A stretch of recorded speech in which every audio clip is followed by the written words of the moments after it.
Torres from Scoop Duck. Alex, we're winding down in the season now, at least the regular season.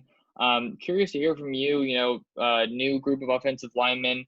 You take on the center position. A lot of people look to you. How would you kind of evaluate your play this season?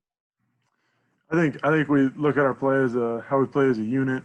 Our biggest motto is just 5 as 1.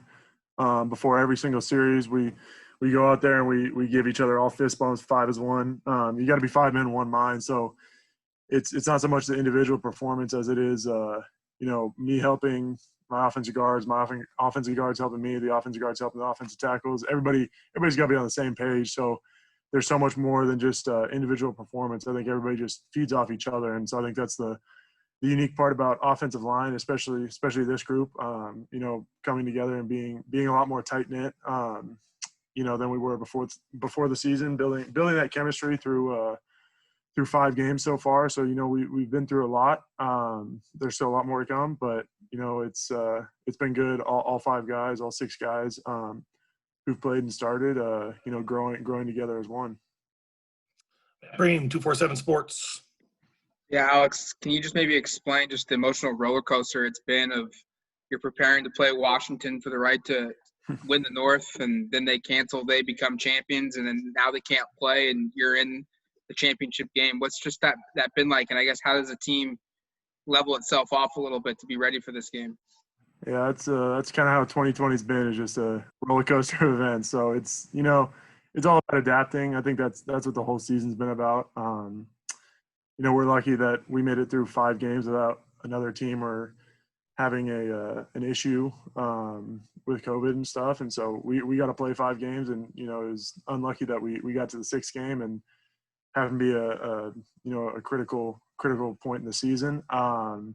You just got to prepare to play the opponent that's slated up next. So I think there was no focus on there was no focus on anything ahead last week. It was just strictly Washington. And then, once that game got canceled, it was kind of like, well, it's kind of up in the air. Then you kind of started looking at both teams, Colorado and USC. We didn't know who we were going to play. We didn't know how that was all going to play out. So we were kind of in the dark on that. Once we figured out we're playing Colorado, we full focus, full steam ahead on them. And then obviously yesterday got announced that we were going to play USC. So from yesterday afternoon until now, and all the way through the game, it's going to be strictly USC focused. Eric Scopel, 247 Sports. Alex, you mentioned how wild this year has been. What's it mean for this group to get a chance to play for a conference championship after, again, what's been just kind of a wacky year? Yeah, it's always a blessing to be able to compete for a championship at any level. But I think especially this year with so much going on and all that stuff, I think it's been, it's nice to be able to get to have the opportunity to go compete in a great conference for a conference title. Max Torres, Scoop Duck. Alex, you talked about, being adaptable and having to, go along with all these crazy changes that the year has brought.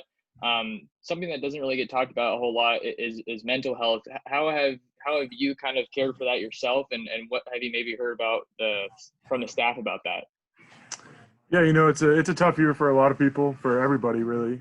Tough in their own ways, but I think you got to look at what I'm grateful for, and that's that I get to safely, we get tested every day, so I get to safely be around my teammates every single day and do what I love. So that's better than a lot of things. Staying at home I know is tough, but we're blessed that us as a team, we get to come together every day, do what we love together. So that's something that's unique and not a lot of people get to experience. So I'm grateful for that every day. That definitely keeps us all going. James Crapia, the Oregonian. Alex, a very talented front seven from SC, particularly on the edges. Just what do you see in that matchup, whether it be with you personally against some of their interior guys or the offensive line as a whole, particularly on the edge against 50 and 99 for them? Yeah, that front seven is as good as you'll find in college football. They're fast, they're strong, move really well. They do a lot of complicated stuff defensively.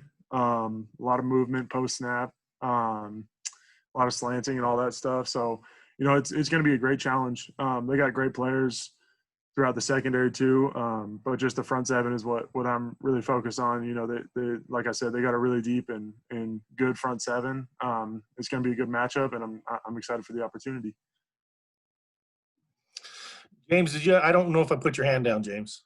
Yeah, I have one more. Okay. Alex, SC, their defensive coordinator mentioned that naturally he'd be talking to Dante and trying to get insight into the offensive players here, given his familiarity, having been on the staff here last year.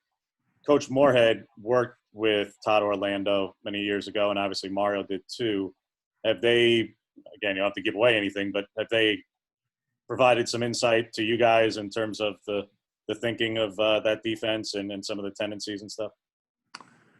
I mean, not a whole lot, just from what we've seen on film this year. I mean, that's the only stuff that we have so far right now. It's just kind of what they're doing this year. So I know they got different stuff that they do, a lot of complicated stuff. But just watching film this year, I think that's the only thing that I've been able to pick up on. Matt Preem, your hand was up. Now it's down. You good? All right, that's all we have for you, Alex. Appreciate it. Perfect. Thank you so much. Have a good one.